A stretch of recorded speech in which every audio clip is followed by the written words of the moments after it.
Hi guys, today I want to share with you a struggle I've been having for the last few months, and that is over this particular patchy area of my eye, if you can see right here. I will try to insert some pictures on what it's looked like at its worst and at the beginning, and as you can see what it is right now.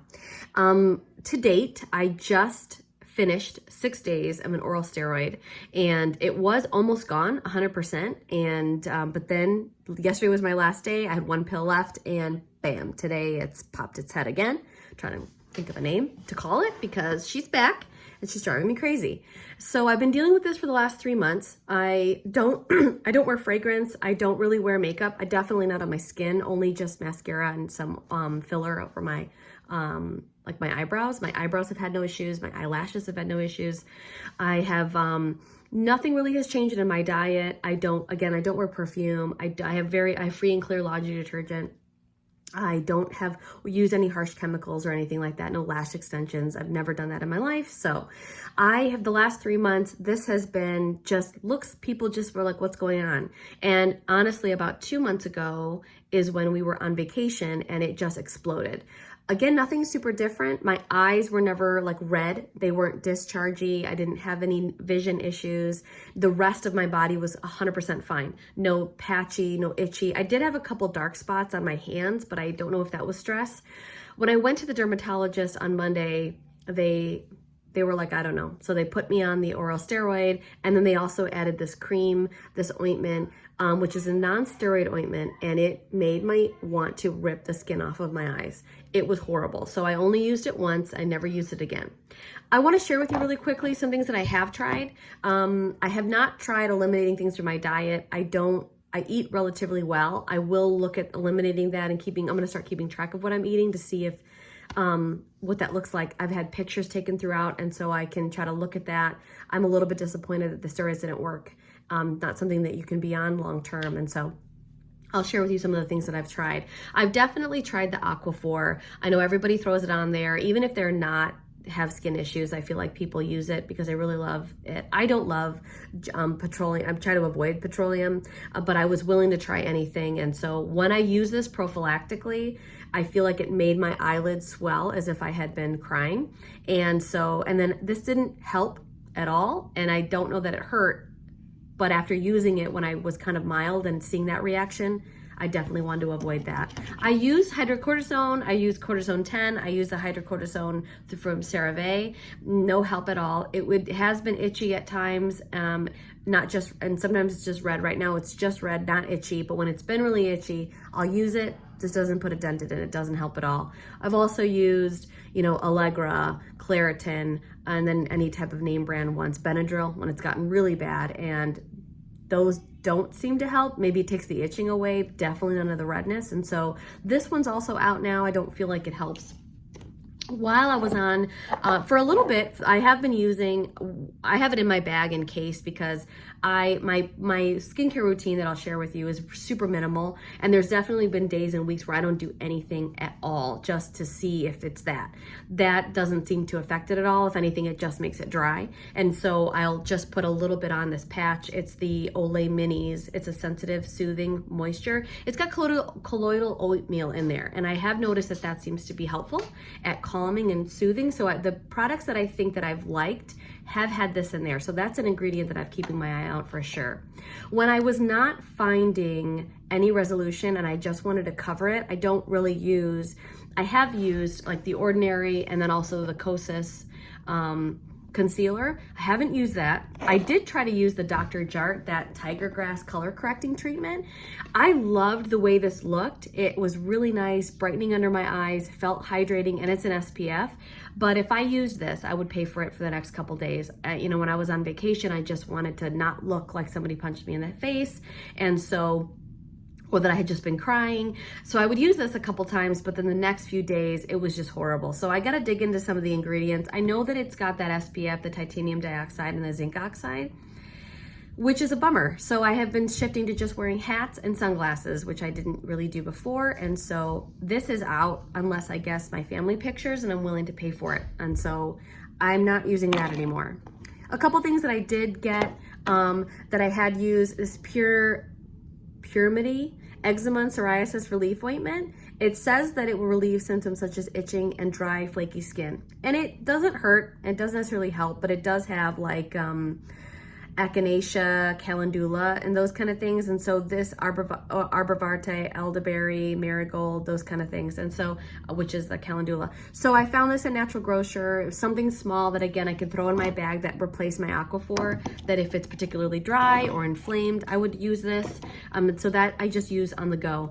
I was avoiding essential oils, and while I do like essential oils, I was worried about that it would make it worse for my skin, so I was avoiding them.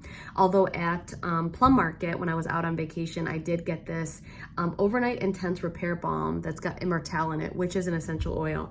I gotta find the box, or I gotta look up the ingredients. This I feel like it was a more intense version of this. I feel like this did actually help a bit, maybe +1, you know, instead of a 0. So I would use this. What I've been using instead, actually, I got at Target, that's the Eczema Honey Colloidal Oatmeal Skin Protectant Skin Soothing Cream. It says that it's itch cooling. This isn't cooling at all. After I had a really bad reaction to this ointment, I put this on and it was almost like warming, but it definitely calmed it down. I feel like I'll try to use this a little bit more prophylactically. They do have an eye cream and some other, I think, more intensive like spot treatment, and I'm gonna look into that for now. So right now, all I'm literally on is this. Sometimes, most of the time I'm on nothing. My skincare routine that has, again, over the last few months has been really minimal.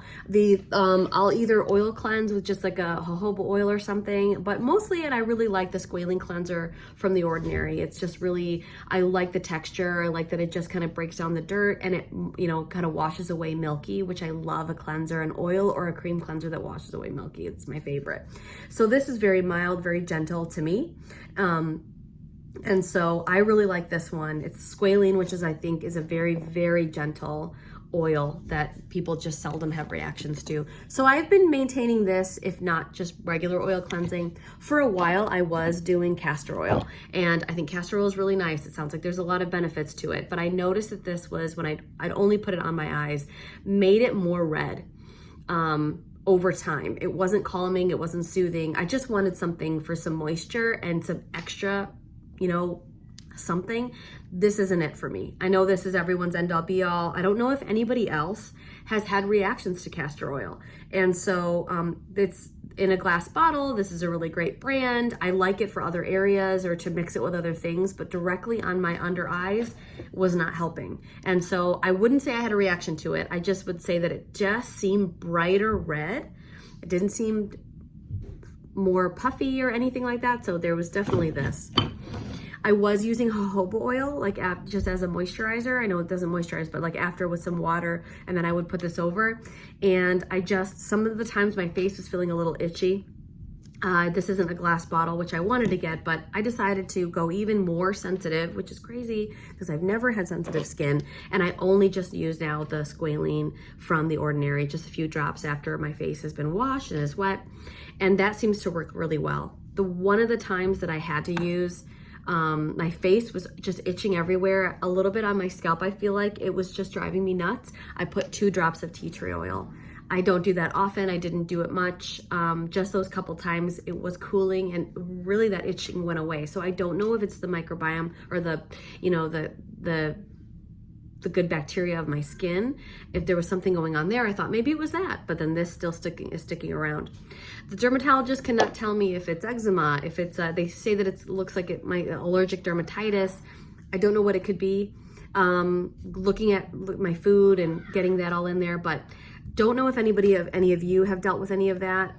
Again, right now, the only thing I'm really doing is these 3 things.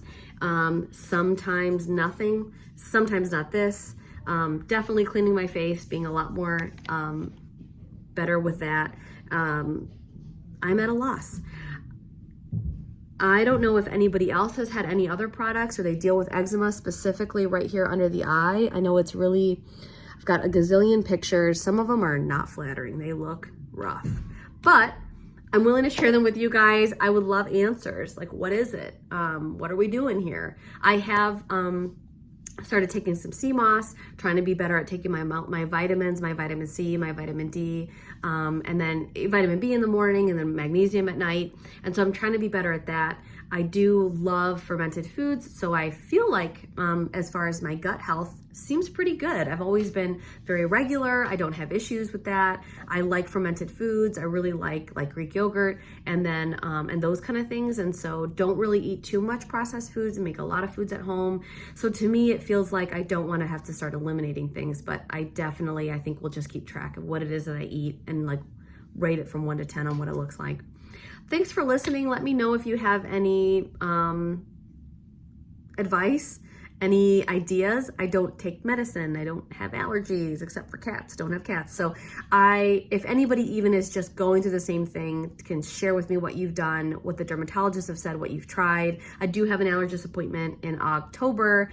My expectations are low, but just want to share with you guys something I'm struggling with. I'm going to continue to document it and see, and maybe share with you all. I don't see much else of other people having the same problem, and so I'm feeling a little bit just, so I hope you guys are having a wonderful Labor Day weekend, a nice long weekend, and so excited again to be on here sharing with you guys all the things that I'm trying and the issues that I'm going through.